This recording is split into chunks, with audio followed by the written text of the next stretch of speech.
Yeah. Yeah. Welcome to another episode of King's World. Okay, so I always explain to people that bodybuilding is not necessarily a sport. It's a lifestyle, but it's a journey. It's a journey that you have to take, and everybody's journey is different, but it basically starts out and ends up the same way if you do it correctly. My journey was a very special thing. It was obviously very influential to a lot of people, and it got me to a lot of success and a lot of money and a lot of fame and all that good stuff that comes with the hard work. But it's all about that journey, and in this journey, there's people that come into your life that change everything. And nowadays, everybody likes to call them influencers, Instagram influencers or whatever the hell it is. Well, I'm going to use that word too, since it's the thing that everybody's saying nowadays. So this week, I'm going to go over my journey and the top 5 influencers that helped me become who I am, become King Kamali, the bodybuilding legend. So let's go. My top 5 influencers in bodybuilding. All right, it all started for me in high school. So I don't know how it was in your high school, but my time in my high school, George C. Marshall High School, was weightlifting. That's what everybody did. After school, the cheerleaders hung out in the weight room or outside the weight room, and all the guys would go and lift weights and try to put on those muscles and what have you. That's what I did. And I responded faster than most people. Genetically, I had the genetics to put on muscle. So I remember a lot of kids used to call me Cobra because I had lats. Nobody had lats. Who has lats in high school? I had lats. You know why? Because my mom bought this stupid contraption called the ab roller, or it was just this dumb, stretchy thing with a coil. And what I did is I used to go home at night and row that thing about 500 to 600 times a night.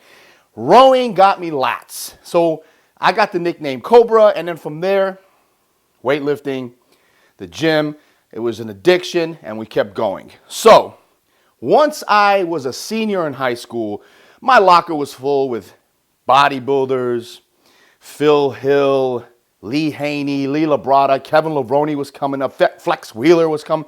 All these guys were in my locker. So I was already into the whole scene.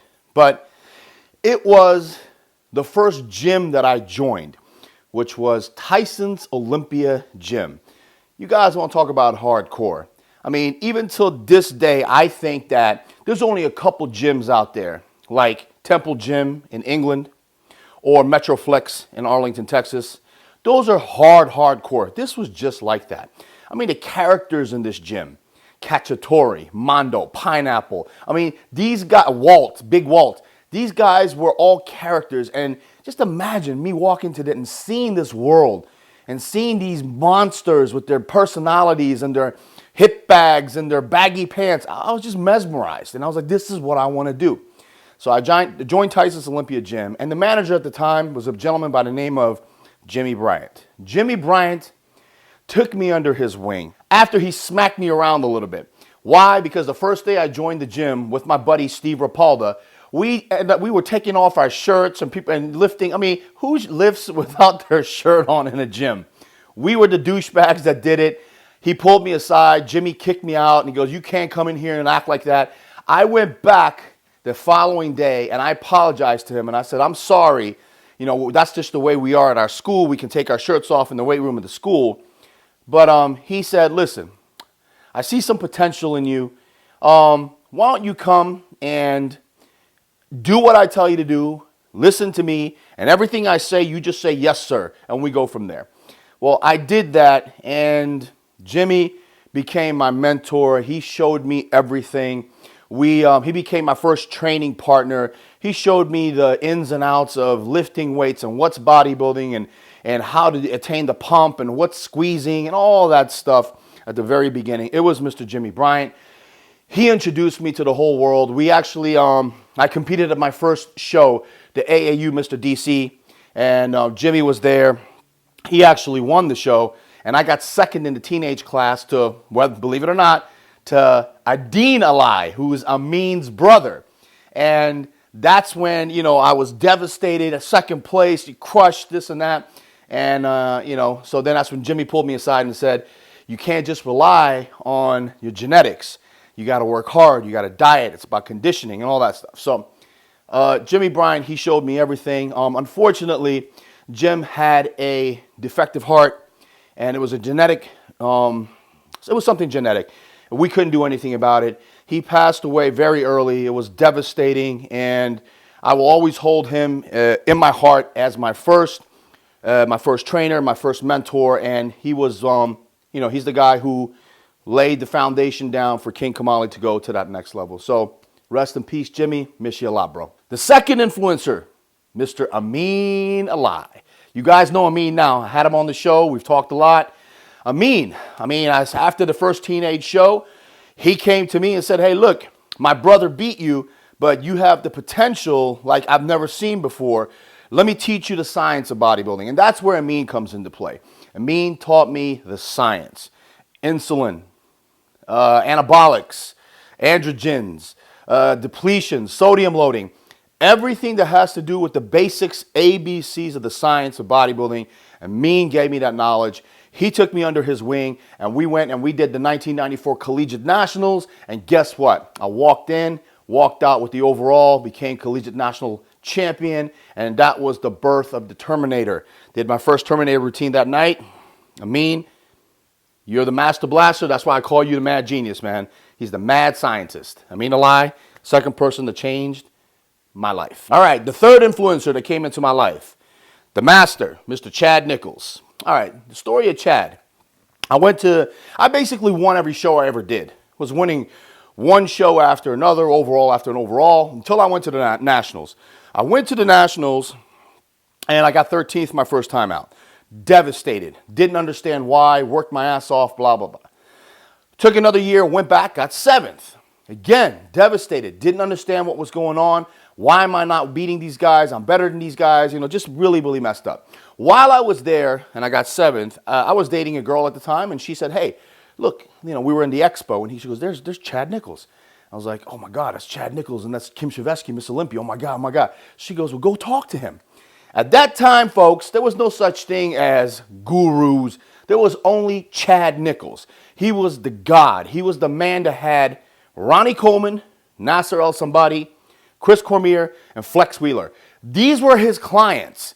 We're talking about legends. So, of course, me, being the cocky kid that I am, I walked right up to him, introduced myself, and he kind of smiled. He goes, yeah, you look pretty good up there. You look pretty good. And I'm like, so, Chad, what would it take for you to help me?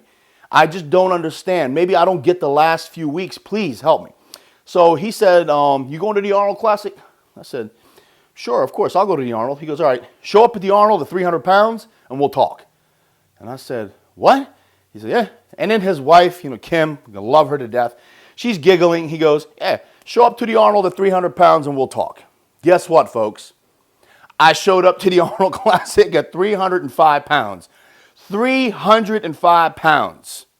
I showed up, and it was the funniest thing ever. I had white spandex on and a white tank top walking through that expo. I looked like the fucking Stay Puft Marshmallow Man. Just a big ball of mass and fat, and I was wobbling, and he saw me, and he starts laughing. Anyway, that's how it all started. Chad took me under his wing, and Chad Nichols taught me nutrition. He taught me how to diet. He's the one who implanted in my head eating. Food comes first. Then comes all the other stuff. Once I got that into my head, we went to the Nationals, 1998. We got 3rd. First time I did my Terminator routine, I remember when I finished, Flex Wheeler jumped up in the audience. He was pumping his fist. It was just an amazing night for me. I should have got 2nd. I'll take 3rd. And then after that, Chad said, okay, son, now it's your turn. Make the same improvements you made from last year to this year for 1999, and we're going to get you your pro card. And that's exactly what I did.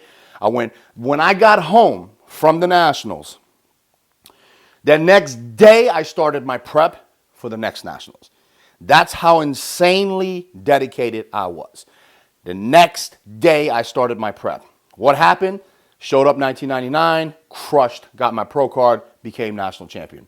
Chad Nichols, we went to the pros together. And as a pro, you guys know the story from last week. He told me, you're not ready, take 2 years off. I waited till 2001. What happened came, rookie of the year, qualified for the Olympia, crushed at the Ironman, crushed at the Arnold Classic. I mean, Chad, I owe everything in my bodybuilding career from a guy who went from the NPC into the IFBB to Mr. Chad Nichols. He's still the best when it comes to the whole guru game. Love the guy. Number 4 influencer, the great, the legend, Mr. Nasser Al Masri. Nasser was, to me, a god. You guys don't, I mean, it's like how people used to look at Mike Tyson at his prime. That's how I looked at Nasser. And he took me under his wing, and we guest posed in Hawaii together, and he taught me the business of bodybuilding. Nasser taught me it's about making money. It's about appealing to the people, being the people's champion, getting on stage and not necessarily, even if you don't get your just due, but be the guy who gets the biggest response and the biggest reactions from the crowd. Nasser showed me how to eat. I can't tell you, folks, I saw that man eat 80 sushi rolls in one sitting. I've never seen anything like it in my life. Nasser is the one who told me the business of bodybuilding. He's the one who told me that it comes down to how your longevity and what you do and what you don't do inside and outside of the gym, especially the outside of the gym. To me, he was and he still is the greatest bodybuilder to ever come out of the Middle East. No question in my mind, he is the number one, the one and only mass monster, the beast from the East. Can't say much more. Again, I lost a very, very good friend when he passed away. I really, really miss him, and I talk to him all the time, and he knows it. Nasser, number 4. And the 5th influencer or influencers, my mother and my father. Okay, so I'm going to make this real quick. Didn't like bodybuilding when I first got into it. And I'll explain real quickly why. Why? Because I was smart and I was getting good grades. So didn't want for anything to interfere with me and my schooling. So what I did for the first few years as I started my bodybuilding career was I kept it under wraps. I really didn't talk about it at home. I made, it's just a hobby, one of those things. They let it go because instead of going out and drinking and getting wasted with my friends, I was eating, sleeping, and training. So they let it go. It did get to a point where when I went to the national level, they were saying, enough. When I graduated from George Mason University, I handed my mom my good degree. I said, hey, Mom, just give me a couple of years. If I can't make it, then I'll go back to graduate school and do what I have to do. Well, I got my pro card. I won the nationals, and my mom was the first person to walk down the stage, hug me, and say, congratulations. I'm so proud of you. And my father, being the man that he is, walked and said to me, how are you going to make money? I don't understand. So I said, just wait. Give me a couple of weeks. Watch what happens. Weider called. Got a Weider contract. Muscle Tech called. Got a Muscle Tech contract. Muscle Mag International called. Got a Muscle Mag International. Physique Bodywear called. Got a contract. It was just contract after contract was coming in. And that's when they understood. And what happened is a little switch went off. And then we became a team. My family and I became, especially my dad. Every morning, I would write on a list what I needed by the end of the day. He would have it ready for me, food, supplements, boom, ready on the counter, and we would go. That was the way Persians do it. That's the way we did it. It was a team until I left the house and married and children and all that stuff. But until that time, I mean, the greatest story I can tell you guys with the 2003 Night of Champions, when I should have been first or second. It was me. It was Victor or King Kamali. That's the way the show looked to everybody. And when I got 4th place, my mom took her shoe off and ran down and was going to throw it at the judges. Classic. And my father walked down to the judging table, took off his glasses and threw it on the table and said, you need this more than I do. Classic. Classic Kamali. Next month in Flex Magazine, big article came out, don't mess with the Kamalis. You can't beat that. My mother, my father, number 1 in my mind. Without them, I couldn't be here today. Love them more than anything. That's my journey in my bodybuilding career. All right, so we're to the question section. Every week I answer 3 questions. Question number 1 comes from Oscar Joe Argensen. Oscar asks, King, how do I get a lagging upper chest to keep up with the lower part? Good question. A lot of people have this problem. Well, simple, okay? You need to get that mind-muscle connection. Everything incline. Start with a lower weight, okay? Control the negatives coming down all the way. Get a strong training partner, okay? Stop trying to play Superman in the gym. It's not necessary. That's weightlifting. That's powerlifting. This is bodybuilding. Get that mind-muscle connection. You have to learn to squeeze the right parts. Once you get that connection of squeezing everything inclined with a slow negative and a positive contraction. When you come up with the positive, your training partner has to grab your elbows and come up and help you get that squeeze at the top. And even if they can, put fingers on where you're supposed to be squeezing. They put 2 fingers on the upper chest, come up and squeeze. You constantly do that, your body's going to get that connection. You'll build your upper chest. Boom. Question number 2 comes from JRock2000. Jay says, what's the worst injury you have ever seen in the gym? Okay, another good question. Okay, Jay, it was a photo shoot I had with Orville Burke and Dennis James. So usually what happens in these photo shoots is the athletes show up and one guy goes while the other 2 are either resting, relaxing, or doing some cardio or pumping up or whatever. So I remember I was doing cardio waiting for Orville to finish, and Orville was doing a photo shoot with Dennis James. So it was them 2, and then I was next. Well, you have to know Chris Lund. Chris Lund was infamous for using heavy weight. He wanted the facial expressions. He wanted to make sure that you're not, faking it. So all those pictures in the past, from the Flex magazine in the past Wonder Years, I call them, those were legit weights, folks. We weren't faking it. It wasn't fake weights like they use today. Chris Lund wouldn't allow it. He wanted us to use heavy-ass weights so we could do the facial expressions and the grunting and the screaming and all that stuff. Well, all I remember is doing cardio, and then I heard a snap, just like a baseball bat being snapped. I heard a snap, a yell, and boom, a little thump. Everything went silent. And there was a young woman sitting, actually right 2 cardio treadmills next to me while she was doing it. She stopped and she said, oh my God. So I'm still walking. I'm like, what's going on here? And all I see is Dennis James freaking out with his hands in the air. He's like walking backwards. He's freaking out. I see Chris Lund from behind one of the machines. He's turning white. So I jumped off and I ran around. As I come around the corner, I see Orville Burke on the ground. His head is squirting blood, and his elbow was here while his forearm was dangling like this. I mean, it was the most disgusting thing, most deformed thing I've ever seen in my life. Long story short, he snapped his tricep tendon while he was doing an extension, and the dumbbell fell on his head. And his elbow was dislocated too. So I ran, I grabbed Orville, and I told him not to look at it. And I will never forget what he kept repeating over and over to me. And he had this really dark, like Bahamas accent. And he kept saying, it's over, King. It's over for me. I'm done, King. I'm done. And I remember, I'll never forget, to this day, I still remember him saying that. I didn't understand it at the time. And I kept saying, just don't worry about it. You're going to be fine. You're going to be okay. I was holding on to his elbow. And I was screaming, call 911, call 911. Anyway, long story short, the paramedics came. Orville, he retired after that. That was probably the most disgusting injury I've ever seen when it comes to bodybuilding. All right, final question. This one comes from Reza Sultan 001. Reza asks, King, do you think Brandon Curry can beat Shawn Rhoden at the Olympia this year? Great question. Let's see. Brandon's riding on a real high right now. He's definitely most improved bodybuilder. I'll give him that.